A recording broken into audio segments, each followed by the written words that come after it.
we're back. Yeah, we are back once again. God It's the damn Zany it, we Boys. back, man. It's Zany Boys. Oh shit.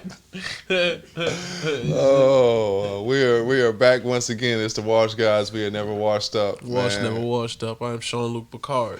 And I am Draft. This is a war of attrition tonight, apparently. This has been a fight. A bat fight. It's a game of skill. Yeah.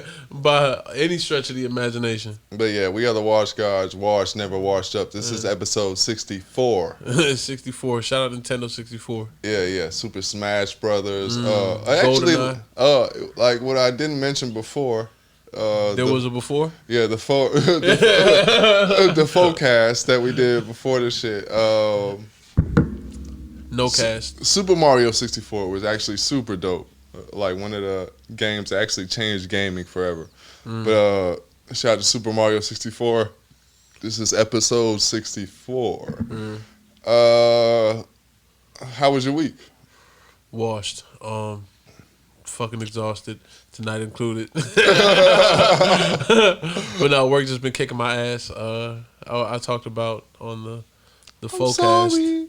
Yeah, it's all right, man. Everybody plays the fool sometimes. Sorry. Not sorry.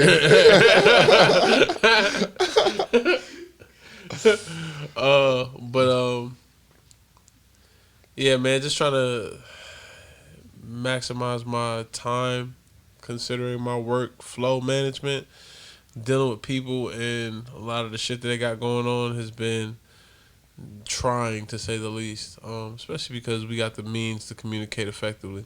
But I understand that people don't always necessarily have the words to describe the shit that they got going on, so it's easier to just make up an excuse. And realizing that, I think, just comes with the territory of realizing that you got to manage other people's personalities. In this process, the transition of power between what my manager had going on and what I got going on, now that she's gone, is it's just been learning the people that I got to work with on a daily basis and understanding that everybody's not as responsive to criticism in the way that results in productivity, and that shit has been like just a learning experience. What else? We recorded music this week. Also another day in which I felt like I was burning the wick at both ends. Shout out Illa.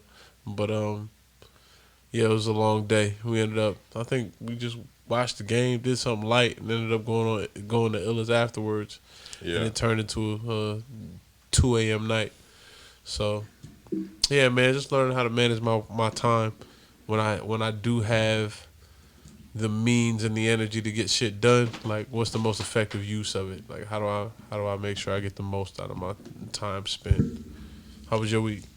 My week was very relaxing. I don't know, man. Like, I'm not really much into astrological signs and all that other bullshit that people get into with the moons and the stars and all that other shit. Celestial draft on the way. But, what they always say about Capricorns is like, we are like a fan of work.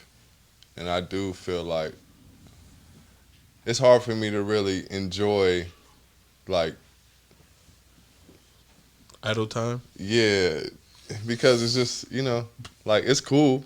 Like, I can sit down for a second, and then it gets to a point for me, it's like, well, I got to do something. Mm-hmm. And then I'll do something, and then it's not enough. And I feel like I got to do some more shit. And then when I do that shit, it's still not enough. Like, I don't know, man. I sort of feel like I'm, like, stuck in this slave mentality where I feel like I need to be working for someone to feel complete.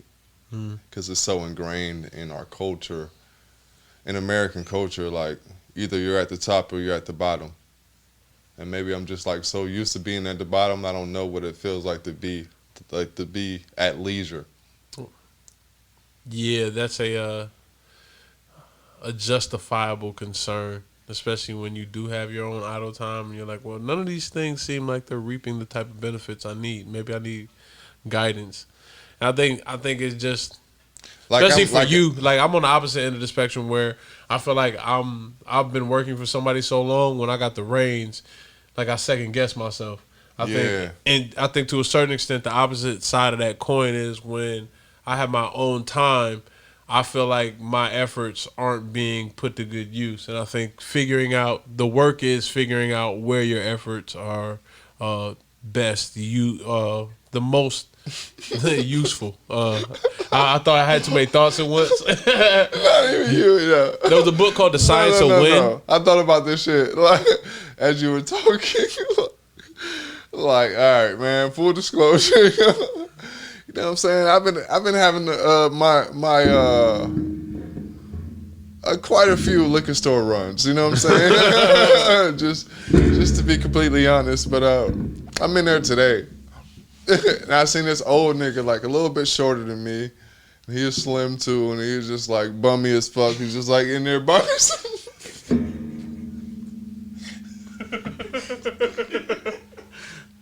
He saw his future. Like, wait a minute. Yo.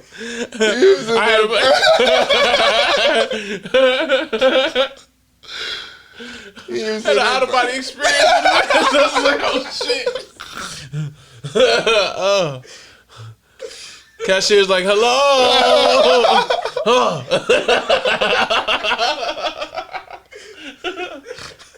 Yeah, give me that fifth. Fifth or what? It don't matter. Just give it to me so I can get the fuck out of here.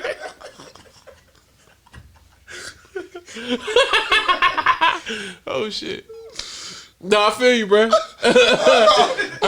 I had a moment like that on the train one night. I think I was headed. I didn't have my car and I was leaving here. I didn't even get my point out yet. Oh yeah, my bad. No, go ahead. Was I right though? You were. It's just funny because I didn't even get a chance to finish it because I feel like everybody has those moments. You know what I mean? Like where you're just like, oh shit. You stop you in your tracks. Like my car was fucked up, and I remember being on the train one day, and I was leaving here. I know I was leaving here because I was fucked up, and I'm leaving. I'm leaving. I'm like, damn, bro, it's funny being back on MARTA, back on here with two drunk niggas sitting here drinking beer and talking shit. I just sat there for a minute. I looked at him. I just busted out laughing. I was like, damn, man, 3 drunk niggas on this train. I just left from drinking beer and talking shit with my niggas, man. We just wasn't on MARTA. I'm like, oh shit, nigga, here we are. Yeah. Everything is about setting. Yeah, setting, boy. Yeah. Well, it was just getting off work. I was like, damn, I just got off work. Yeah. Fuck. Oh man, this is exactly what happened with that guy though. Yo, he still had his work clothes on. Just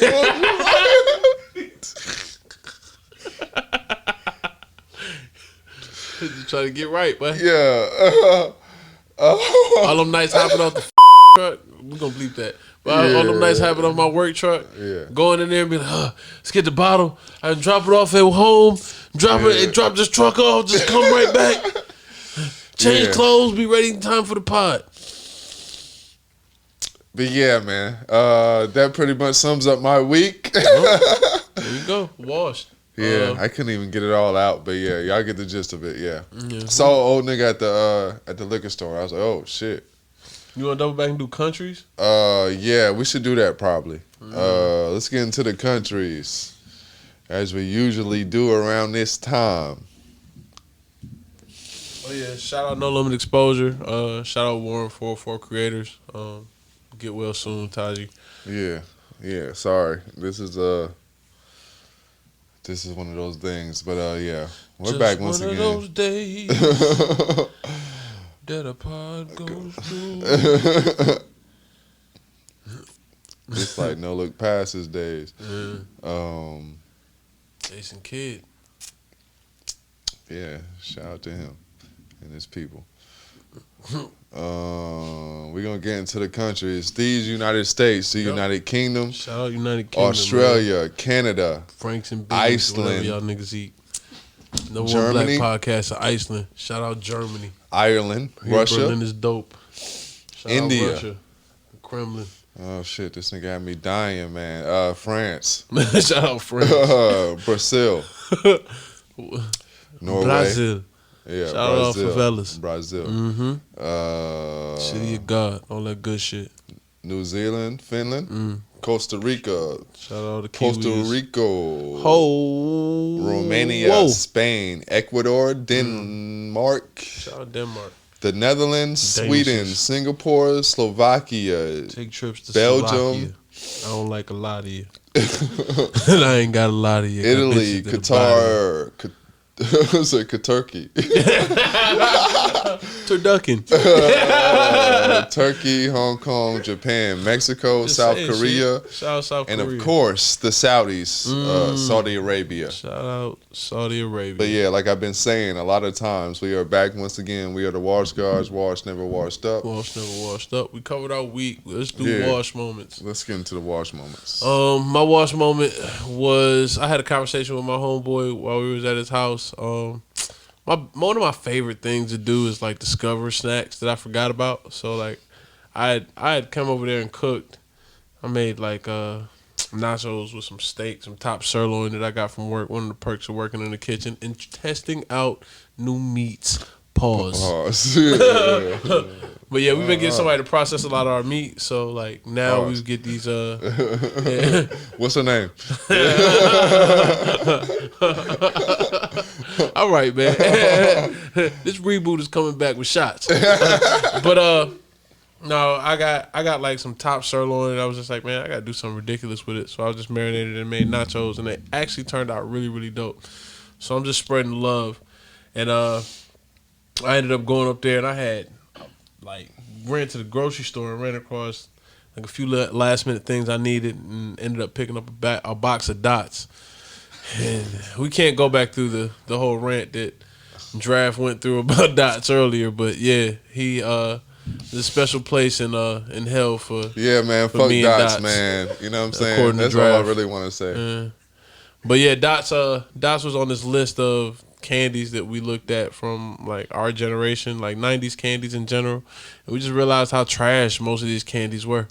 Like good But they were always the staples, like Skittles, Starburst, there were, and I Milky think those are Way. the ones that stood Yeah. the test of time. And Three those Musketeers. and to be honest with you, man, rightfully The so. gods. Yeah, the gods of candy. Yeah. But there was some Mount Rushmore. other ones, man. Like Milky Way. Good and Plenty. Like Good and Plenty was Snickers. trash. Snickers is always gonna be a good go-to. All the chocolate-based candies Yeah. you can always... Milk chocolate. Yeah. Milk chocolate based candy, and you gotta exclude some Hershey bars, like them combination packs. Everything in that combination pack Yeah, them with the shits got a little Hershey, tricky. the Crackle, the Mr. Good I bar, fuck with Crackles. the Crackle, the Mr. Good bar. All that's bottom feeder candy, bro. Crackles slap. Nah, Crackles is lame, bro. Fun dips. Yeah, Fun Dips is whack. Oh. Yeah, we talked about Fun Dips being whack too. Yeah. I don't know how I feel about that. That shit was like Pixie Sticks was whack. crystal meth for kids. Yeah, Pixie Sticks was whack, bro. Like, Like, what the fuck are we doing? yeah, they was getting you used to candy cigarettes. Speaking Even of crystal meth, fucking they was whack. Big League Chew. Big League Chew was another one we mentioned being light. The candy that taught you how to you remember be it? on, like, So- tobacco. Y'all remember Toy Stories, right? I mean, Toy Stores, right? So y'all remember how you used to go to KB Toys or like the Toy KB Store, Toys was a shit. and you get to the end of the aisle, They had the and it was like specialty the toys. last. It was like the last hurrah for like getting your kids to buy some bullshit, and they had like a candy section. They had this particular candy that was just a tube of goo, like it was just a tube of goo. And it was like lime green or like fluorescent blue or like a hot red. I remember buying some of them shits. And you'd eat it, and it was just sugary bullshit. Like it literally it was nothing. Yeah, it was nothing other than like a tube of toothpaste full of candies you squeezed in your mouth on the way home. And that's how we got into the conversation. Like, yo, what the fuck was they feeding us back in the day, bro? Candy was really on some divisive shit, nigga. Yeah. Like all them dumbass candies they just had us I always eating. remember that joint, but I don't remember the name of it. But Candy yeah. soda, them little wax joints where you just, you know what I'm saying? Gushers was kind of stupid. Fruit by the foot, we got into an argument about that because when you compare fruit by the foot to fruit roll up, it just don't compare. Them flavors was off. They didn't even really have real fruit in it, bro. I fuck with fruit by the foot because like you felt like you got a lot out of your snack. No, you didn't. I remember going to like a little candy store and like copping fruit by the foots for like 50 cents. And like you like because it was a foot long, you fucking around and like chew on that shit, no homo, the whole way home. You know what I'm saying? Like, and that meant something as a kid. Like you had a snack where you could eat it while you could talk like all your homies and shit. Because like everybody else had snacks. So you Fruit by the foot turned all kids in elementary school into Roger Troutman lookalikes. Like you just walked around like you just had the recorder in your mouth. Yeah. But I You trying to get work? You singing "Workout" by Kanye and It's shit. crazy. All my favorite like little snacks are like based on like the snacks that I got at school, like from like the little home moms and shit like that. Oh, Candy Lady. Yeah. Or the Candy Lady. Like I ain't had no money, so Candy Lady was like very spacious where we could hit her up. But like as far as like the home moms, they always used to bring Gushers, Fruit by the Foot, and Fruit Roll Up.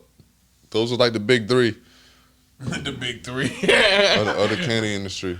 Yeah, man. I was really a fan. If I had to give you a safe bet for candies for kids, just straight old fashioned gummies, like them gummies that come in the packs. You get like the Jets or you get like the dinosaurs. Yeah. Those were a good go to snack. But all that other freaky shit that y'all had going on with candies, I couldn't even do it. I didn't like toaster strudel. That shit was offensive to Pop-Tarts to me.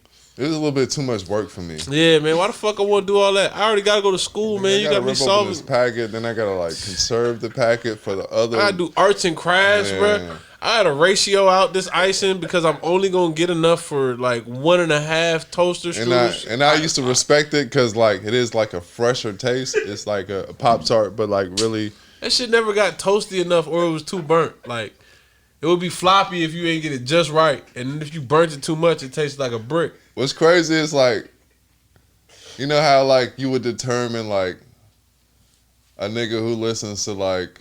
I know what you gotta say. Like it's like one of those crossroads things. So I have like one of my niggas that so like. You be like, oh, I listen to Wu-Tang, like Boot Camp Click. You be like, yeah. So it's like I had a nigga that I used to fuck with. Like he pulled out a toaster strudel. I'm like, nigga, you fuck with toast? I never met a nigga that really fuck with this type of shit. And like he had to pack it out. He knew how to design it and shit. Like I'm just like, oh, what's your name? Yeah, it's like he look at you like, what's your name, bro? Put it right on my snack. Like it's a whole art to this shit. I'm like, nigga, you really used to this shit? I'm like, I'm not used to putting the frosting on my. You sleep in these strudel streets, nigga. What wrong with you, nigga? Yeah, like my breakfast like snacks already have the frosting already on them, so I'm just used to that. You know what I'm saying? I'm a s'mores Pop-Tart nigga. Oh, like, you know what gross. I'm saying? Yeah. Them shits. This is a conversation for another day. We'll beef about Pop-Tarts for the hours. Nigga, Pop-Tarts is really like, they got kind of raunchy back in the day too. Pop-Tarts could fall in some of that bullshit category. Yeah, they got crazy with it. Yeah. But them, the brown sugar was. But the wild berry joints was. Wild berries. Them shits. I revisited them. They didn't hit like they should. They didn't hit like they should. Because it's too much icing. That shit be caked on. Like that's why you got to fuck with the s'mores. Yeah, s'mores I don't like. Just right. I think my favorite is graham cracker Pop-Tart, marshmallow brown inside. Sugar. Brown sugar. Oh, you was a brown sugar nigga? Relax, bro. Oh, I used like to s'mores. always judge them niggas. You like s'mores, bro. Don't talk to me. Don't you talk to me like that. You like... Yeah. One of them... Hey, D'Angelo would be proud, bro. Every time I would see a nigga like Pop-Tart. Eating them shits, I'm like, yeah, this nigga's a serial killer. He don't fuck with flavor at all. Like... This shit was good for no reason. Like, why is this shit still sweet, bro? He gets off on the madness and shit. Yeah. Like, he don't give a fuck. He gets the chaos. Yeah. Chaos factor. Yeah. He's like the Joker and shit. Yeah. That gets off on the madness tweet. Shit, I'm living in the Matrix. Like, that gets off on the madness comment reminded me of this one time I was at South Lake Mall with Chop for the Galaxy Foams. And it was the first time I saw, like like equestrian cops come to a sneaker release, and so one of the horses heard a noise, and that shit like started moving people the fuck out the way, and all the people that were in line started like just mobbing back towards the cars. And it was a point in time where everybody was just moving too fast in the front, and nobody in the back was moving, so we kind of got congested. And I see Chop in the middle of the crowd, like kind of getting crushed, and this nigga's looking at me. He's like, "Yo, I love this shit," and then he disappears into the crowd, bro. That shit was like 300. Yeah, man. I don't know where we started, but that was like man. our weeks. Was our wash moments? That was my wash moment. Your wash moment is next. Yeah. So, yeah, man. As I said before, like I've been watching these wrestling documentaries. I've been watching every fucking documentary about every person. And one thing I've learned is like, I mean, there used to always be that little joke that all black people say. It's like, oh, like when you be successful, like you gotta lose one of your kids or one of your family members. But I don't know if it's necessarily that. But I do think there's some truth with that. Like you gotta lose someone that you fuck with, just because, like, as I said before, like in the forecast, like it's a war of attrition. Like you just gotta like stand the test of time. Like Yeah. it's a bout that you have to go through, and like it's a lot of decisions that you make that a lot of people aren't willing to make. And I don't even know like if that makes me feel superior or not. Like I don't want to feel like, I feel like that's the thing when I like try to describe it to other people. Like I feel like they think that I'm trying to feel like, yo, I'm better than you. It's like it's not even that. It's just like I paid for a lot of this shit with my time, and like the loss of you pay for it in blood. Like yeah.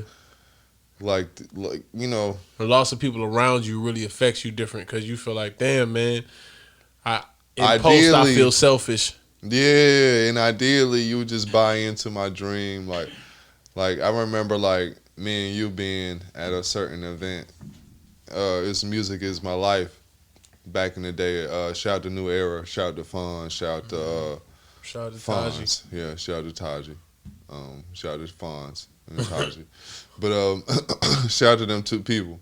But oh yeah, Booby too. He was there back in the day. But Shout out Pudge. Pudge too. Shout out Pudge. But I just remember back in the day, I remember seeing this certain artist perform, and like he had his mom, his dad, his grandmother, his fucking sperm in a jar there, like his soon-to-be child. Like it was everybody that could possibly be related to him there. And it's just like, you know, I had a lot of shows. It wasn't everybody there that I was related to and all that shit. But it's just like, you know, it kind of comes to like, that's a part of this like entertainment shit. You gotta like be able to deal with like everything not working out to your like advantage, or everything not working out. You know, it's just like you're just gonna have to see a lot of fucked up shit. It's like almost seeing a car accident every day. But like one of the car accident has one of your family members in the car. It's like, damn. Well, all right, there goes this one. Then you just gotta keep moving. But yeah, it's just like the war. I think a lot of the loss is built off the fact that you gotta keep going. People identify you with a certain thing and they expect you to be that, even though there's so much other shit going on. It's felt like that for the past week with like Quez and shit, like having to kind of put on a face and move around like something isn't really, really bothering you. And having to do that on a regular basis, it does become very draining. And anytime you're in the public eye, like there is something to be said about that. I think that's a lot of the point to be taken with Naomi Osaka's position as being an athlete and always being scrutinized. And you said some shit like the shittiest part of that shit is like a lot of times the people that see us keep going might see us put out a song the next week after we post it when our homeboys is dead, or like we post a podcast, but like that's the war of attrition. Like that's the battle of this shit. You got to keep going. It's like, and they don't think we're just as affected as like maybe one of his family members, or maybe they are. It's just like, nah, like I just understand, like, you know what I'm saying? Like the show don't stop, man. Like it's no lockouts, the game don't stop. It just is what it is. And it's fucked up. It makes you like very callous in life. Yeah. You know, just like had like a long reflection about that. Like, I remember, I felt like I was a different person before I really like dove into this creative space. Like it turned me into a different nigga. Yeah. Because I had to learn to just shrug shit off. Like I had to learn to just shrug people off. Like there are certain people like, yeah, I really value our relationship. But there's a lot of people that I just like, damn, man, I remember I used to fuck with this person every day. Mm-hmm. And now it's just like, they don't even mean nothing to me because it's just like, this is the nature of the game. Yeah. It be in the way of progress. Yeah. I think that's part of it, though. Like, it's such a big part of it that when you really start to learn how to finesse this game, the feeling of attachment does become a hindrance for progress. And I mean, it's not. That's what's so crazy. Pretty. It ain't always pretty, but in a lot of ways, if your intent is righteous, it's always necessary. Like, it's always necessary. It's so crazy when I deal with women. It's like I try to tell them, it's like, oh, you treat women like shit. It's like, do you know how many niggas that I've known and not known through this whole creative space? Like, like you try to take it personal, like just because we might have had sex or done whatever. But it's like, realistically, Jesus Christ, Chewy. Realistically, you want to get that? I got it, man. This motherfucker. Shout out to Chewy for interrupting the podcast. Chewy's just a part of the podcast now. I don't even mind. Yeah. But yeah, man, it's just like, you know, a lot of like women I dealt with in the past like took this shit so personal, but I'm like, man, do you realize how many people I had to shrug off and keep going? People that I love, like people that I just had to keep going because like, or even the ability to get used to getting abandoned. Like, you know, how many people didn't turn their back on me because I've been making music, and they're like, yo, I don't fuck with niggas who do that type of shit. Family members like look at you like you wasting your life. Like, you always tell them about the stuff you got going on and how progressive it is. It can look like everybody else that they love and respect, but because it don't come with a check, it's not relevant. Like, you know, the craziest shit like I read on Twitter a long time ago, and that shit like it's one of those moments like just pulls your soul out of you. It was like, yo, if you don't know who like the drug addict uncle is, then it's you. I was like, fuck. Yeah. Yeah.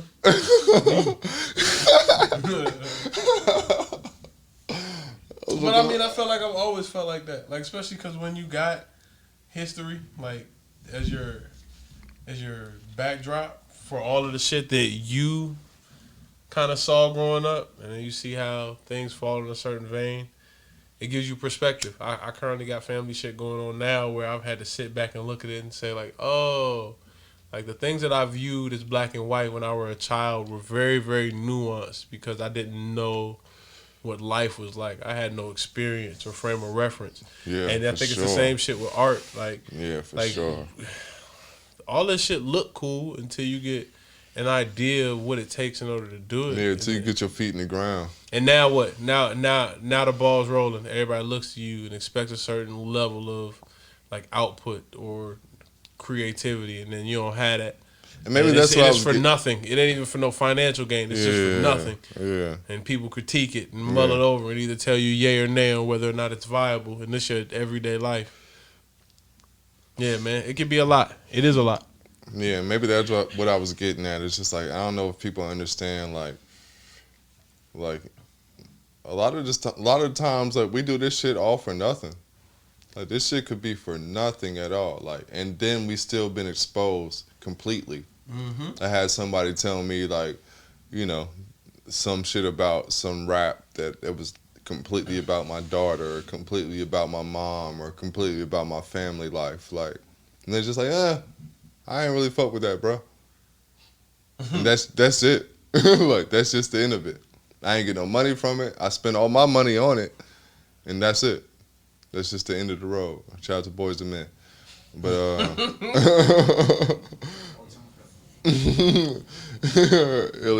Illidale from Philadelphia or some shit. But I guess it's my watch moment, man. Like I said, it's a war of attrition, man. Like the casualties of war. The war of art. Yeah. All that good stuff. Topics. Trump Facebook ban. I saw 2 years. You said indefinitely. I think it's probably somewhere in the middle on that. 'Cause I think he's been banned from Facebook for 2 years and then indefinitely everywhere else. But I don't. You mentioned earlier you didn't really see any problem with it.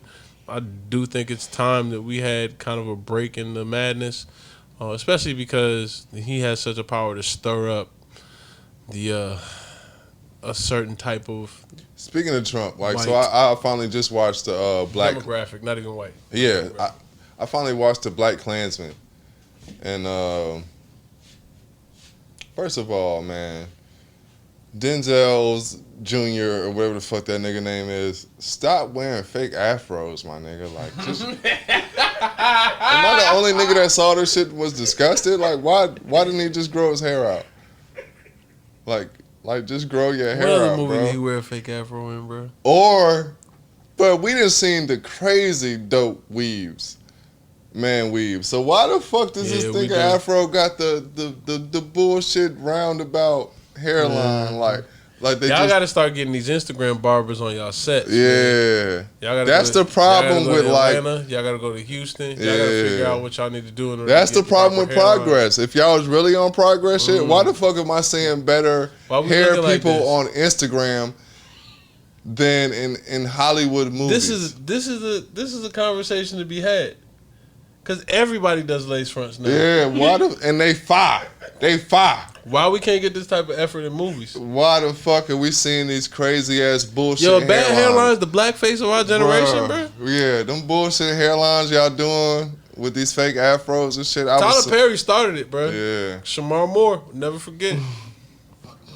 Yeah, them braids was plastered on this nigga head, man. But anyway, Nobody what's the gonna point tell I me was trying to get to? What were we talking Trump, about? Trump Facebook ban. Yeah.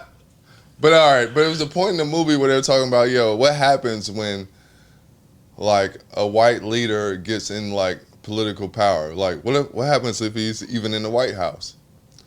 And I feel like that's kind of what Trump was. So like, you know, like the whole Facebook ban is like we kind of got to silence this type of shit, man. Like I mean, it's fucked up because me personally, I kind of feel like each side should be able to be vocal. But at this point, it's like when you're inciting violence and you're burning down the Capitol and shit, we kind of gotta like put a stop to it. The same way y'all want to silence Huey Newton and all the black people, like. And the thing, before you finish, because those people were so politically poignant for Black America, the only way to really silence somebody, truth be told, is to knock them off. Like, and I think that Trump's just too big a figure for that to happen and not be a terrible fallout like on the other side. I do think social media carries a currency.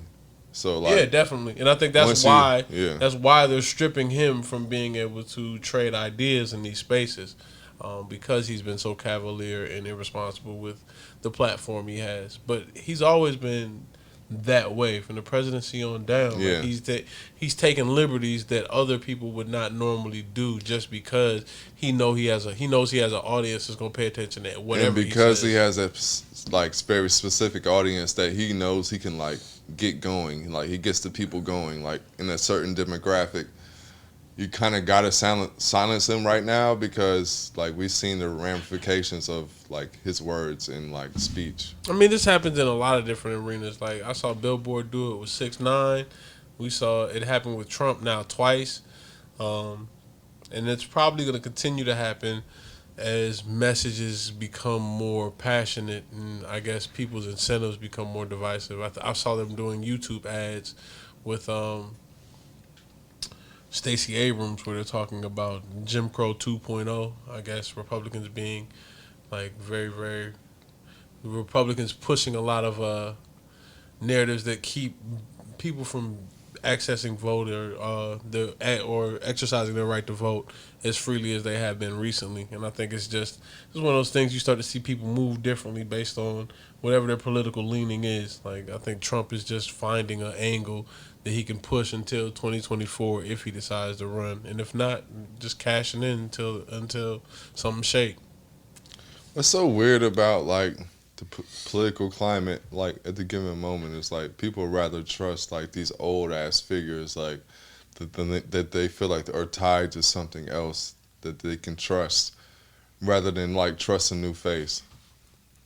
So it's like we're still worried. Like even the fact that Joe Biden got elected, realistically, it's like this nigga looks like he's dying, man. Like I look at this security. nigga and be worried. Like if he was like one of my family members, I'd be feeling like, yo, Uncle Joe, don't do it. Yeah, like this nigga ain't got much time left, man. Mm-hmm.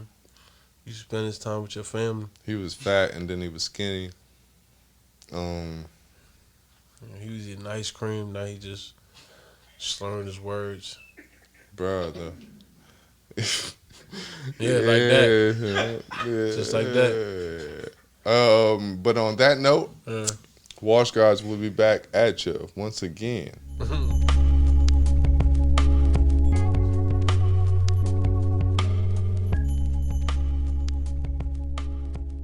And we're back. Yeah, we're back once again, man. Welcome back, gods and goddesses. Yeah, this episode 64, man.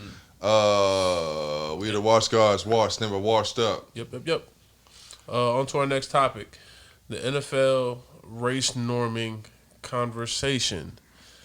Very, very interesting topic given the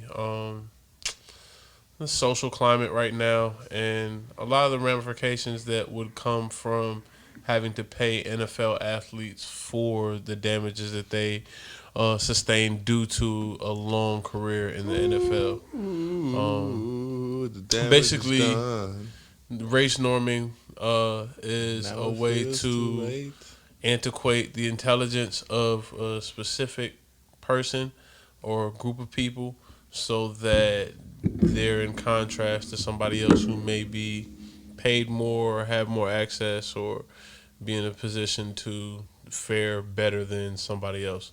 And ideally how that played out to me in the NFL race norming controversy, the first thing that came to mind was the Wonderlic test, which is a test that's given to NFL players, specifically quarterbacks, at the time before or I think once they're drafted to see what type of football IQ they have. And it was just a way like for them to like make like black quarterbacks that were coming out of college like change positions. Like that's all it really was. Like they would like test them on like obscure questions that only white people would know. Like how much you should season chicken or some shit. But no. If they said 11 herbs and spices, they getting switched to wide receiver. Off top.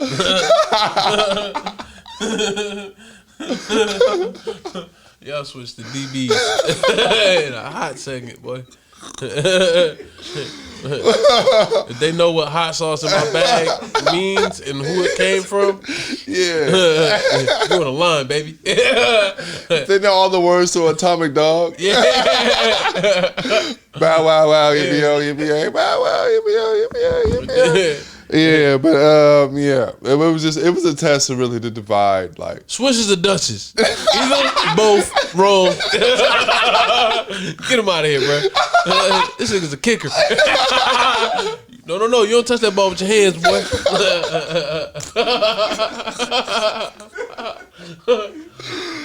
Yeah, man, it was just a way to really. You said divide. you like big butts? Oh, no. Sir Mix-a-Lot is a nose guard. Sir Mix-a-Lot test.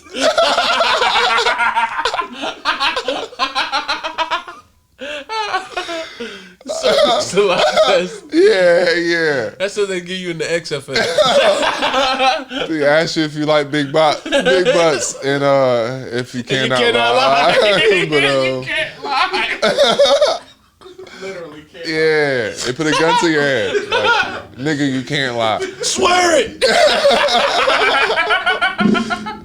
But Yeah, man. I don't know where we started. Yeah. No, the conversation about it kind of reminded me of the justification they used to make through Phonology, which is not only a great Roots album, but it was a science. It is a great Roots album. A pseudoscience used to justify the use of African Americans and certain indigenous people as slaves based on brain and cranium size, and it's basically.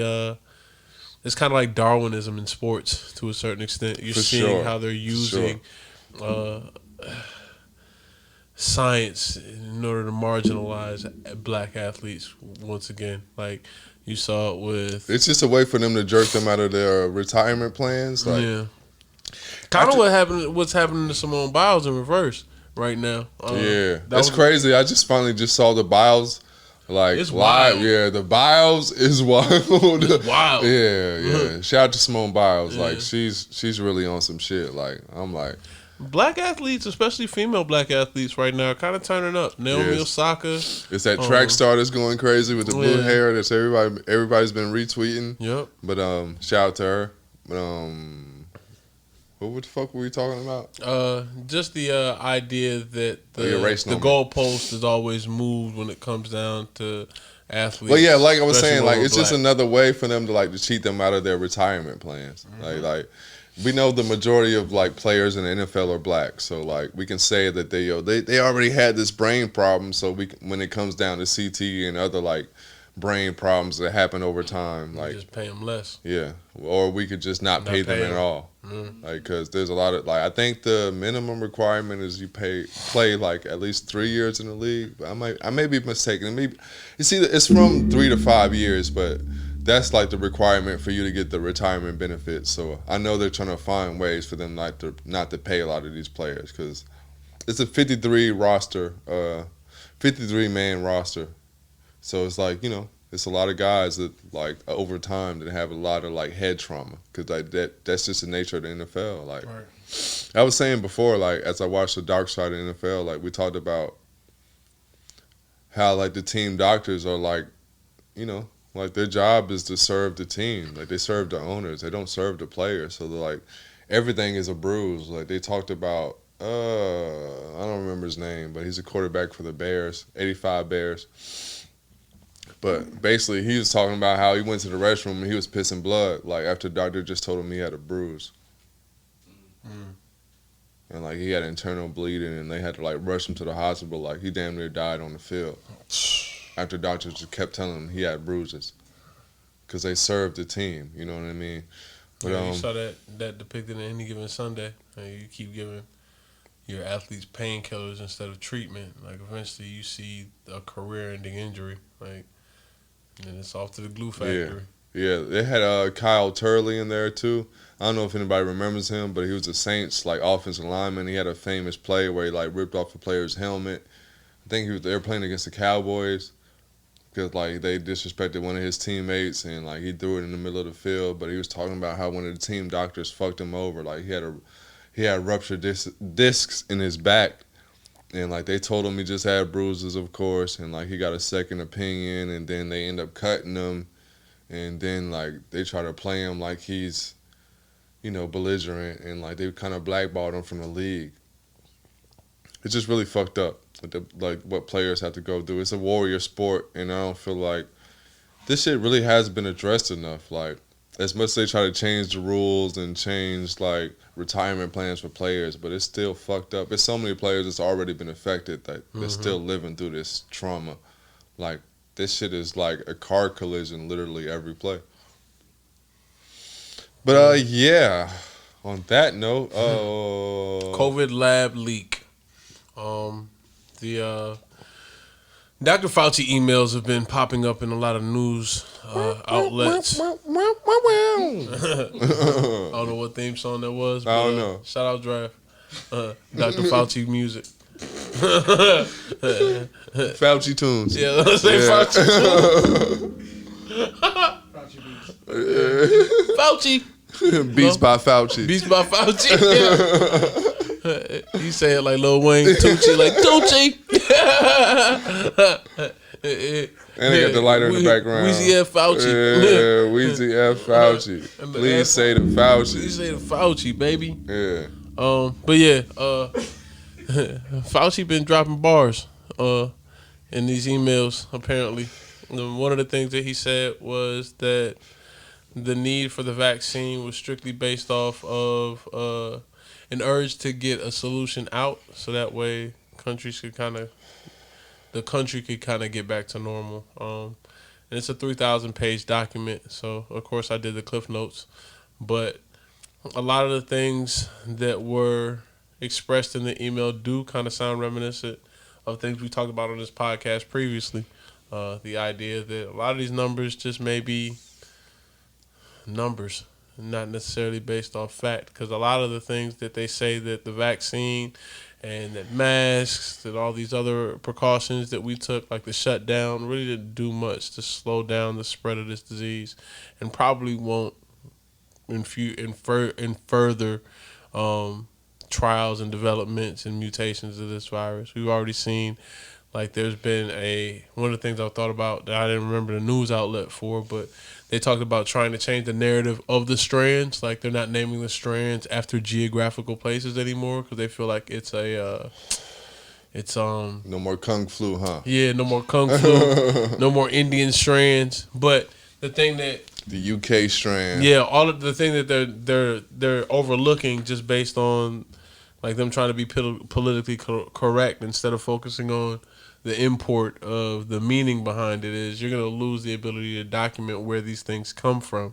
Because it's not necessarily a thing where they're trying to politicize a strand, but because COVID has become so politicized, there's no way really to describe it to, like, in layman's terms without the common person feeling some type of way about it. So yeah, I think a lot of this, the email itself does feel the email leak itself obviously feels politically motivated. This is the first time I've ever seen a doctor respond, like have a response video without going to a news media source. Like, he put it out via like Facebook or some shit. I don't know, man. I will say something, and God bless my soul when I say this, but it's funny that they're trying to put out this, like, maybe this, like, virus was spread from China, when I just saw, like, all these videos about China, like, gearing up for World War III. So I don't know if it's just propaganda. Make it connect. I mean, you can, but I'm you be saying a I lot. don't know if it's just trying to, like, turn the public against China to fuel the war that they already know is impending. We can go on forever with these rabbit holes. Yeah, but I don't know. Like, to be honest with you, I'm trying to get the fuck out of here, man. Yeah, shout out Shanks, man. But I think and like, United States government, like, yeah, I bet, nigger, yeah. I got you. But well, man, yeah, you know what I'm saying? You might have said too much already, man. Yeah, we're gonna bleep out some of that shit. Oh man, but yeah, I want time step. shout out my nigga. Save Shanks. my soul. Shout out my nigga Shanks. I'm not trying to put no message out here. Like, wait, I'm sorry. Go ahead. Shout out Shanks. Now, shout out my homeboy Joel. Joel has a podcast called What's Really Real, and I think that he would be a good person for me to even just reach out for personal sake. Like, yo, what the fuck is going on, bro? Explain to me how this is gonna play into, like, my political decisions moving forward, or at least the political climate moving forward. I don't know how the world changes after, like, a virus becomes politicized. Like, we're still arguing over vaccinations, and in the middle of that argument,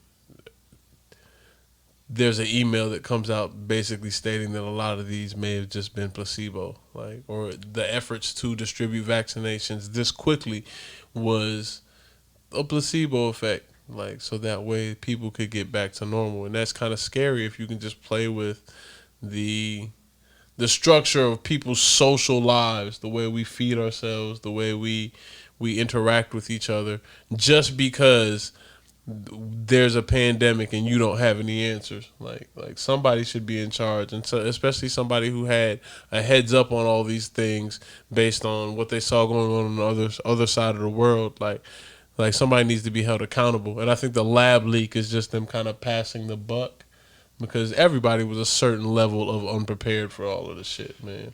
Like, if you get back to the source of it, I think you'll realize that we probably had scientists in the same place. Because I know we have liaisons that go to other places and study scientific endeavors together. Like, that's where grant money comes from. Like you go and you go in and you go half like you do on a pizza. But yeah, I guess on that note, you want to talk about this Floyd Mayweather Logan Paul? It was some bullshit. I won't even flex. I only put it on the list because we need to stretch topics for this night. Because we didn't really have any going into it, but it was something that happened. So here we are. I didn't see it. I haven't even seen any highlights, so I can't really give my opinion. I can only give my opinion about the fact that it happened. Yeah, And, I'm disgusted on like the fact that it happened. But go why on. are you disgusted? Just why? Like it's like Muhammad Ali fighting like a chipmunk or some shit. It's just like why? Like it's just a spectacle. Like you're just making yourself look like a fool. Like you're supposed to be a champion. You're supposed to be 50-0. Like the whole shit that you claim is just like it's weird to see you fight a nothing, a non-boxer. I think that's part of the game now. And like people can be like, yo, he's just getting money. Like, but why does he need to get this money though? And that's what I was gonna say. Like a lot of now you're getting to a discussion of whether or not like it's not like he's just entertainment or it's a skill. And I think at this point right now, just because people they've been disenchanted with boxing for a while. Like it's not the darling sport, the darling fight sport that it once used to be. They've got to find ways to get people back in or back to watching it on a regular basis. And this is the easy way. The spectacle of having a reality TV star, an internet star who everybody assumes to get beat up, but has a nice run of fights and beats a few professional fighters who aren't necessarily as good a boxer as Floyd. And then to set it up and finally make it happen, like people were interested. It was a way to garner attention. But because it was an exhibition, just because it can happen doesn't mean it should happen. Yeah, but nobody has enough common sense to realize that it possibly shouldn't happen for the betterment of the sport. There are some people who have those narratives, but you know what I mean? They're outnumbered. They're outnumbered by popularity, by the popularity audience. And I think that's why that fight happened. But that being said, shout out Floyd. Shout out the Pauls. I mean, y'all like it. I love it. In the vein of sports, I guess we can cover the NBA playoffs. Shout out the Sixers. I guess Draft is excited because they've we just tied up the series. Shout out to Ben Simmons. Looks like Trae Young went 6 for 16. Get the clamps on him. Hey, I'm from Atlanta, so I don't want to like talk too much about this. But yeah, shout out to the Atlanta fans. I don't want to even put too much on there. But, I'm a fan of it. The Atlanta Hawks specifically. If there was ever a team I would get behind, it would probably be the Atlanta Hawks. But I also know Atlanta does Atlanta things. And as I've said before, man, growing up a New York Knicks fan and a Buffalo Bills fan, man, there's nothing a woman could do to break my heart the way professional sports has. So I'm not really too like wrapped up in these series. Like I didn't watch the game tonight because we were doing this. I'm probably gonna watch the game, I guess tomorrow. When's the next game? I don't know. I'm Thursday? going to I think it's Friday. I'm going to the game Friday. Yeah. Shout out to all my Hawks fans. I will see you there.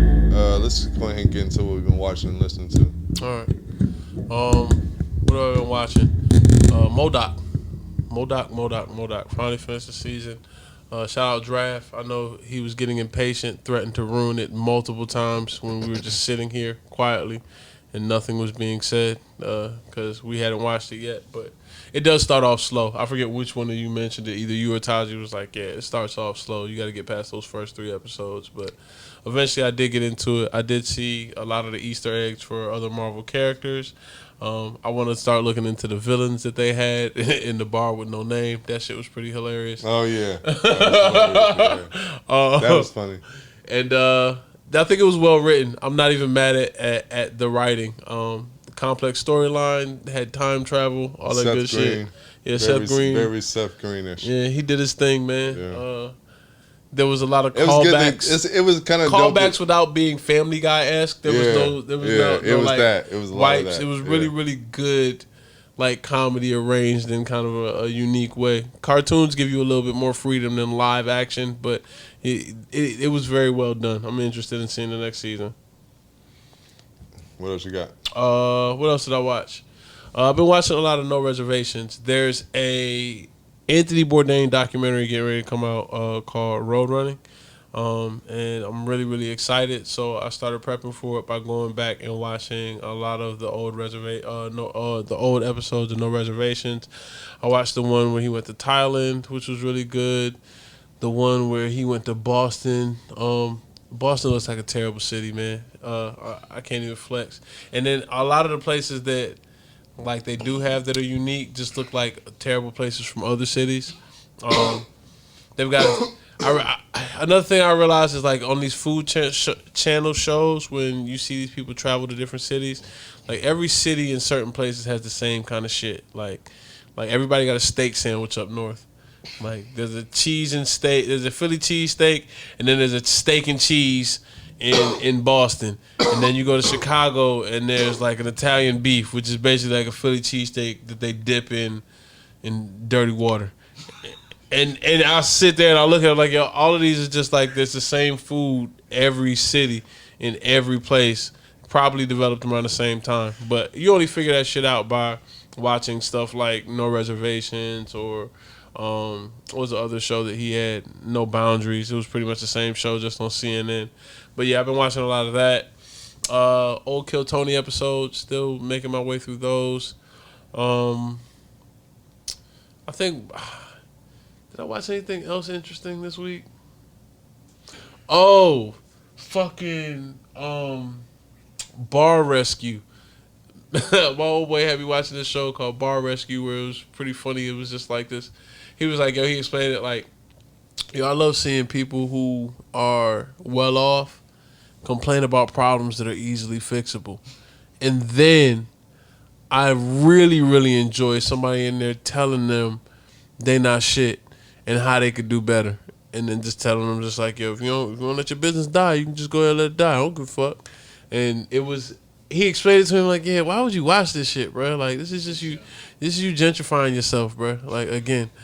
But like I said, I was like, yo, this dad ass show you got me watching, bro. You in here watching this and your kids are upset. Like, but by the time the show actually came into full swing, like, I thoroughly enjoyed it. He was 100% right. It's enjoyable to see this fat Italian guy degrade people about nothing. Like, yo, your son is the best. He's the best manager, and you don't even love him. Like it was just hilarious drama for no reason. But yeah, that's all I've been watching. What I've been listening to, Black on Purpose podcast. Episode 57 and episode 58 have been very, very timely, true to form. I've been doing a lot of research for like tutors and schooling concerning my daughter. And they had a teacher whose name I forget on episode 57, but she gave a lot of useful information just about the educational system in general. They talked about it in real, like, candid terms, which I appreciated. She at one point she said something to the effect of like, yo, anybody who has a passion or a desire to get into teaching, don't. I just laughed hysterically. I peeped that shit too. I was like, oh shit. She was like, yeah, don't do it, bro. It's a flawed system. We can't do it right now. You just have to take it. Damn, it's a teacher I love too. Yeah. I think about that. I was like, maybe it's just the American teaching system. It's got to be. I mean, I think everybody else kind of has a better grip on like the social nuances of education than we do. From 4-week school days to like not the education system being for not the higher education system not being for profit. I think they just have a better like worldview of how to raise people in society. But yeah, they brought out a lot of points in that podcast about how flawed the American education system is based on the fact that it's like 50 years old and out of date. And they talked more about that in episode 58, but in a nutshell, Black on Purpose, I've been catching up on those episodes. I recently listened to the Bonfire podcast. They did an episode with Michael Shea, which was interesting. I really fuck with Michael Shea. They did a lot of talk about the actual show and how him growing up in old New York kind of helped him push a certain narrative of comedy that ain't necessarily there no more. One of the things I think we picked up was, you know what I mean, his ability to have very Chappelle-esque points without jumping the shark, so to speak. Like, he didn't have to get completely ridiculous. I did rewatch That Damn Michael Shea too. I've been pitching it to my uncle, and so we finally sat down and kind of went through a few episodes that I thought were hilarious. He really liked the the policing fucking Smokey Robinson parody. But yeah, I don't think I've been really watching or listening to anything else. It's been about it. It's been a really slow week entertainment wise. It's a slow week. But yeah, Modoc took up most of my time. Like I said, I've been watching these wrestling documentaries. This week was Bret the Hitman Hart. Shout out to Bret Hart. It was really dope. Like I said, man, I've been loving these like wrestling documentaries. Like, I grew up a wrestling fan, WCW, WWE, WWF. But yeah, Bret the Hitman Hart. It's really crazy because the one thing that stuck out to me, I don't know, like, not many people that's listening like actually watch wrestling, but like Goldberg and shit. They had a point where they talked about Goldberg, and it was like, yo, this motherfucker, like, based on 1 to 10, as a wrestler, this motherfucker was a 0. And he's like, yo, this motherfucker thought wrestling was real, yo. Like, he kicked me, like, he knocked the shit out of me, and like apparently, like, he ended up having like some kind of brain hemorrhage type thing. Sheesh. Like a year later. But anyway, brain hemorrhage. Yeah. The main point is he dated a black girl, man. He's married to a black lady, which is crazy. Like, Bret Hitman Hart. Oh. Yeah, shout out to the Hitman. Other than that, I actually watched Team America, World Police. It was hilarious. Everybody always recommended watching it. So I don't want to go into the details about it, but yeah, it's funny as fuck. Good watch. Other than that, what I've been listening to, obviously I've been listening to The Jump because it's playoff time. Shout out to Rachel Nichols. Oh, shout out to Ezra Klein. That means that there's a kind of upward redistribution. Got it? Is that him? Huh? Basically, there's the episode about AI that was really interesting, and this episode about employers begging for workers, and then maybe that's a good thing. He has really shitty titles, but other than that, How Neil Feel, like you said, Black on Purpose. Shout out to Drink Champs. I'm trying to find the episode that was dope. Damn, I guess I've already listened to it. The Swizz Beatz and Timbaland episode, and the Peter Rosenberg episode. Yeah, those episodes are very dope. If you got some time listening to that, I think that's pretty much it. I rewatched Invincible. I think I talked about that before. Mm-hmm. Other than that, we are washed, never washed up. Washed, never washed up. Officially the longest podcast we've done. Yeah. I think we got 3-hour podcast. Yeah, 3-hour pod. I don't know how Joe Rogan does it, man. This shit is impossible. Yeah, hey. I remember Sean talking about this shit. It's like, bro, we gotta up this shit to 2 hours. I'm like, nigga, how? Yeah, man. Not on a day like today, nigga. Nigga, am I a vulture, Mike, nigga? Look at you, sir. All right. But yeah, thank you to Warren, party man. to death, nigga. Yeah, thank you, Warren, for creators. Man, shout out to you, man. Appreciate you, man. No Limit Exposure. Yeah. Taji, get well soon. We will be back. Yeah, in full effect sooner than later. Yeah, please come back, bitches. Bro. We miss you. The glitches have been glitching tonight, man. We need you back. Yeah, hell yeah. I've been fucking it's not up. the same, man. Draft left his own devices. Yeah, we ain't had no cokes. Warren don't know none of this shit, bro. He don't know nothing. He just know how to do the lights and the technical shit, man. Yeah, he got gummy bears and no shit. No Buc-ee's, Nuggets, nothing, bro. He didn't have none of that that shit that we need in order to, none of the gears that keep this podcast moving. But nah, we appreciate y'all, man. Like, subscribe, share, stay black. Yeah. And we're washed, never washed up.